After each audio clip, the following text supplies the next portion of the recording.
What's going on, guys? Welcome back to another Raid Shadow Legends video. Today we're going to be talking about Kantra, however you want to say it, the Cyclone, the new fusion. I'm going to let you know if she's worth it. Well, I'm not going to let you know if she's worth it. I'm going to let you decide if she's worth it. I'm going to show you what she can do. And as some of you may notice, yes, I did get a haircut.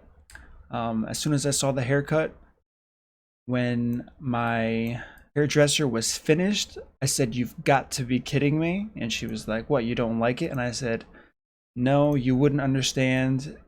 But I realized that she made my hair the exact length of Manaya. So yeah, that's what I got going for me at the moment. Don't have a red bow or headband. Maybe I should invest in one. So let's talk about this fusion. I already fused her, so I can't show you that. So let's talk about this new fusion. I geared her for damage first, as always. That's what we do here. And I gave her really crazy stats, 5.5 thousand defense, really easy to get to because she has 1500 base defense, which is extremely high for a champion like this. So that's pretty good off the bat. 99 base speed, nothing impressive, pretty much a middle of the pack there. We do have the lower base crit damage, 50% instead of the 63%, and all of that good stuff. Going over his skills really quick. A1 hits twice, so opportunity to kill a Rotos, 40% chance of stealing a buff, all the way up to a 60% chance. Then we have this A2 ability, attacks all enemy 3 times, and then kind of does something like Vizier, where it applies a bunch of debuffs. Each hit has a 50% chance, up to a 75% chance of placing one of the following debuffs for 2 turns. Not a huge fan of this style of skill and debuff placement because it's so random, but I do understand where it's going from when we get to the passive, which is next. So block debuff, decrease attack, decrease speed, weaken, decrease accuracy, and 100% heal reduction. Then we have this interesting passive here, decreases enemy accuracy by 10 for each debuff they are under. So this can be good against Torments. However, stacking debuffs on targets is going to be a long process, not as reliable, so you have to take this with a grain of salt. This champion will receive 4% less damage for each debuff on the enemy target. Once again, this is kind of a ramp up effect. Heals this champion by 1250 HP each time a debuff expires on an enemy. Has a 75% chance of placing a provoke debuff for 1 turn on enemies under 5 or more debuffs, which is...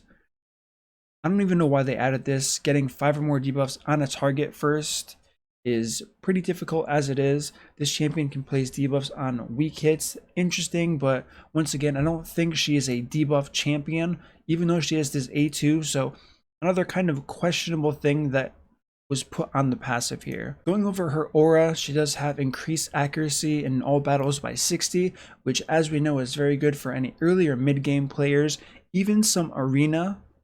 And if you are endgame, you can definitely look for some flat arena. So the first thing I'm going to do is actually what I did just before I started this video. I have a screenshot I want to share with you. I did just take her into the arena just to test how this would be, and yeah, so I beat this team. This is a pretty decent team. Obviously we have Arbiter, Warlord, Hegemon, and Trunda. I did go first, so Lissandra went. Then we had 2 debuffs from Madame Saris, another debuff from Molly Tankard, and obviously that A2 3 hit was enough to one-shot all of these champions, so that is something to consider. She can be a... What are we trying to sell me here? Nothing important? Okay. She can be a nuker, so we're going to go over some... pretty much what she can do in the arena. So basically, she can be a nuker. Unfortunately, there was just the reset, so I can't really test her out in the Platinum arena. However, we can see how she does here in a live battle now that I showed you that screenshot of earlier. So let's test out her I think it was A2 ability. We'll just burn this on the random guy there. So let's test out this A2, see how much damage we can end up pulling off. So it was enough to kill everyone besides Harvest Jack, who obviously weak affinity. Although she can apply debuffs on a weak affinity, as we can see there with the heal reduction, she can still weak hit, doing lower damage overall. So this is her damage potential. Obviously, I have tons of crazy gear on her, but The point really isn't to show you how much damage she can do.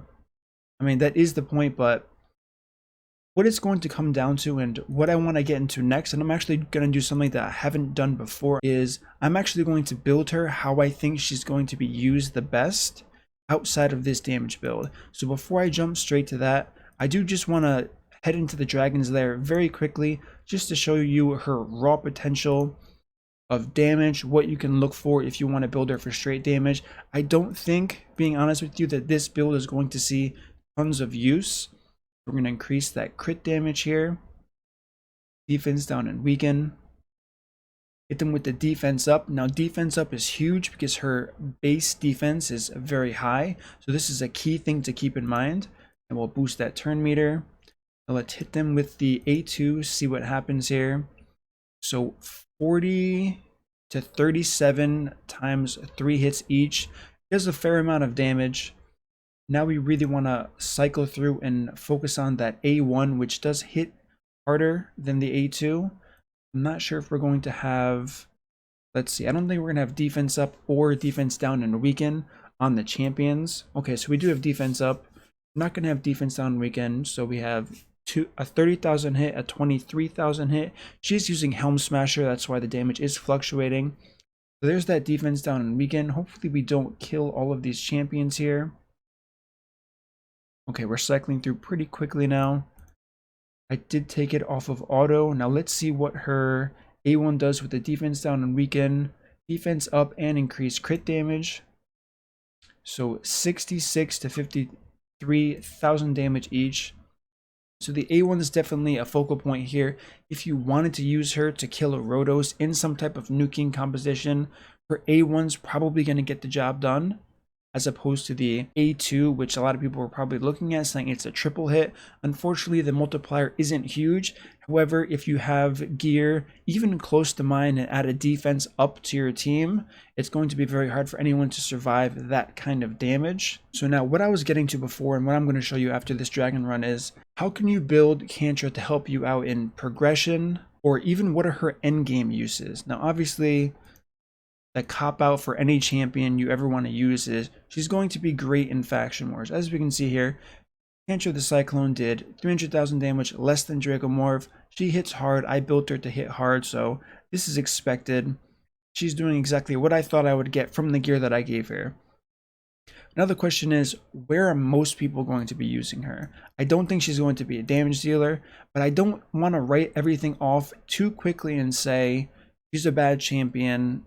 She's too hard to gear, and it's too hard to use her where she should be used. And another thing I want to tell you guys before I forget this, probably should have said this in the beginning of the video, but I'm going to be giving her another gear set of free-to-play gear at the end of this video, showing you what she can do with free-to-play, because people always say MurderInc, your gear is, you guys call it MurderInc gear. Most people don't have it. So I'm going to give you a quick run, and I don't know which content, but with free-to-play gear on this Kantra here, and we'll see how she does. So getting back to my main point, what kind of champions are going to have very good synergy with Kantra the Cyclone? Where can she be used in the early to mid game? Where can she be used into the end game? Now this is a really good question, and what I want to do is I want to build her unkillable, not in the sense of having a buff on her, but pretty much her synergy right now, everything leads up to her receiving less damage for each debuff on the enemy. So right off the bat, she has really good synergy, keeping in mind that her A1 not only steals buff from the target, but also has the hardest hitting damage multiplier on her kit. So the first thing that came to my mind was, if you're endgame using her with someone like a Duchess, using Kantra in that second spot, using someone like Angar, and either using a defense up to further amplify Kantra's damage and make her tankier, or sacrificing that damage and using Valkyrie, giving her a counterattack. So endgame application, it would be really cool to build her in, I don't want to say a stalled defense because she can do a ton of damage, but I think she can definitely make a viable Platinum Arena defense team if you can find the perfect synergy to go with this champion. Now let's talk about early to mid game players. Let's say you have the champions, you need to fuse this legendary. What should you do? How should you use her? So she's pretty much going to be a damage dealing support carry. That's going to be her role for you. How would you gear that? The first thing you would do is you would look for crit rate gloves. That's going to be very important. And you can say, what about HP gloves? What about defense gloves? Never run that on a carry. There's literally no reason to do that. She's going to lose tons of value if you do plan to do that. If anything, choose defense in the secondary. Look for a pair of gloves. All right, right off the bat, crit rate, crit damage, speed, HP, fine.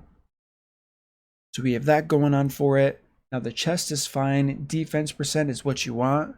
The boots, we're going to get rid of this savage set here. Let's go with speed boots and look for defense percent again, as well as crit rate. And Alton probably has the boots. Okay, so we have speed, defense, crit damage, and crit rate. Once again, we're probably going too heavy on the crit rate. Just to show you the jewelry, because that's pretty much set. We have defense there, crit damage with a defense roll. That's not a good neck. And we have a defense banner with 1 defense roll. Not the best banner either, but it's what we have to work with today. This is what we have so far. So now we have to drop a decent amount of crit rate. We can drop 18 there. So let's look for a shield. Now, one thing I want to do is I want to work on her sustain. So what can you do when you're working on a sustain of a champion? One important thing is the immortal set that you can get from the clan boss. Very, very strong piece of gear here. We can also use accuracy if you want, but this is really the piece we're looking for, even though it does have crit rate on it. So we're just going to go for it since it has 25% defense on it as well. So that's a huge boost there. Now let's head straight for the helmet. Try to find something here that'll round it off. So we have 18% there, 13 there, and 14 there. So let's stick with the 18% here. We still have way too much crit rate. Let's try to drop some of that with the weapon. Obviously, weapons cannot have defense percent on, so we're pretty much just looking for crit damage here. We have speed, crit damage, and HP. Don't want to take it off of that champion, however. So decent amount of speed there. Accuracy is still low, but we really don't care about that at the moment. Let's just go with this piece here. And still way too much defense. You know what? So we're going to return to the chest pieces, see if we can find something a little bit better for this champion. We have crit damage. Crit damage definitely won't hurt. Flat defense there. Flat defense. Okay, so we'll use this one on Yannicka. Now let's see what these final stats look like. 40,000 HP, 5.7 thousand defense, 192 speed, 110 crit rate, 186 crit damage. Now masteries, these are the masteries that I had for the one shot. I did take Helm Smasher here. If we were looking for something more progression based, for someone who's early game, mid game, or trying to get to that end game progression, I would probably have to say the best route to go would pretty much just be War Master. It can be used in Clan Boss if you need it early game. Obviously, War Master on any champion early game is fantastic. Probably wouldn't be the first champion to use it though. We do have this. We have Life Drinker for extra healing. And on the defense, this is pretty much where you decide if her A2 is worth it for you as the player to want to build accuracy. For me, the answer is no. The only thing that would be worth it would be Lore of Steel here. That's not something I'm really looking at though. I want to focus on survivability here, making her as tanky as possible. So we're going to go down the defense tree here. We're going to take Delay Death. Now this is kind of where you can decide what you want to do. I'm going to take Retribution for the counterattack and Cycle of Revenge for that chance to increase the turn meter if an ally is crit. So that can definitely be huge, especially in progression and in arena. And for this, we're going to, well, let's hope our players don't die. Just in case she decides to hit hard, which I don't think she will with this build, but we'll test it out and see how it does. So now what I want to do here is I want to test how she does survivability wise. I don't expect her to survive all the way through this, but I'm not going to give her any supporting champions. Let's see how far she can go in the dragon and how tanky she can get with applying her own debuffs here. So she did apply a few debuffs there. She's stealing buffs already, so this isn't bad so far. So let's see how good her self-sustain is going forward. I really wish there was like a 3x option. This is definitely going to take a while, but I'm curious to see how she does. Obviously, if you've ever done Dragon 20, you know how hard these champions hit. And the fact that these are the results we're getting so far are pretty impressive, especially when the champions aren't always placing weak hits. So you really want to pay attention to the Gordon when they're not doing that weak hit. So she's pretty much saying self-sustained, and that's pretty impressive to see right off the bat here. So in theory, you can solo this. Well, you probably wouldn't ever want to solo this, but she definitely offers a lot of tankiness, a lot of survivability. The apothecary is probably going to be healing a lot here, and it's actually interesting to see how often she is applying these debuffs, since I'm pretty sure I gave her like 80 accuracy total. And usually when you're running dungeons like this, you want to have at least 200 accuracy. So she's definitely doing well, and she's extremely tanky. So this is another reason why, kind of when I first saw her, I said, yes, she can be a nuking champion. I'm going to test it because that's what I do with all champions.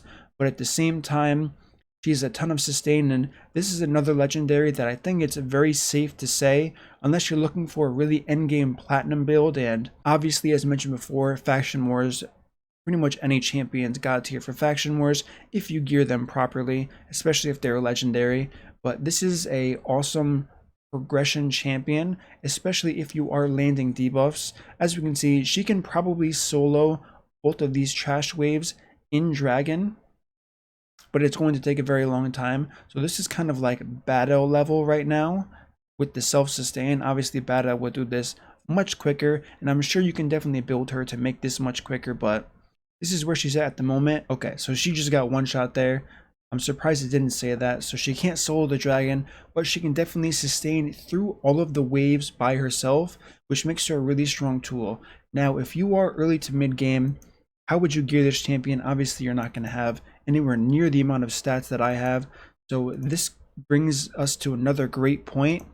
You have Relentless gear. She's going to do very well with Relentless gear. She's going to be applying lots of debuffs on her own, which is going to be strong. And this is a 4-turn cooldown. As we can see, I did book her, making this a 3-turn cooldown.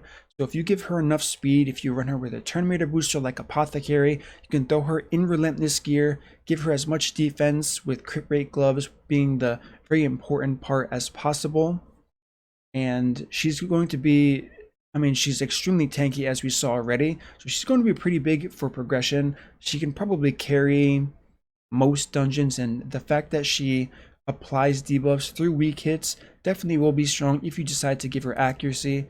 Her having the accuracy aura is also a huge benefit, and since her base defense is so high, you actually don't need to run defense percent aura. That's how I recommend using her. Going over my final thoughts for the champion, I think she's a cool fusion. I think that if you are early to mid game, she will help you out. If you have the necessary resources to fuse this champion, I think if you have to spend too much money, she's not going to be worth it. There are definitely other champions that can help you progress much better.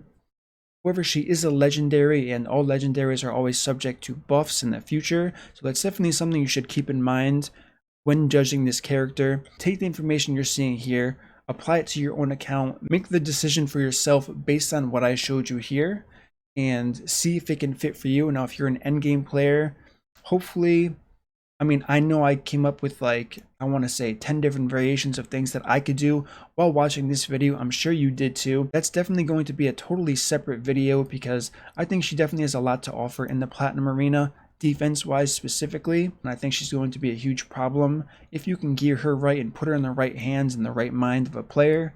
So I look forward to making that video. The only thing I really didn't talk about is Clan Boss. Yes, she is a double hit for War Master. She does have a 3-hit, which is a Giant Slayer. It is on a short cooldown, so maybe there is some synergy to be had here. A speed team, Relentless gear. She does not really hit hard enough as far as raw damage go to justify this.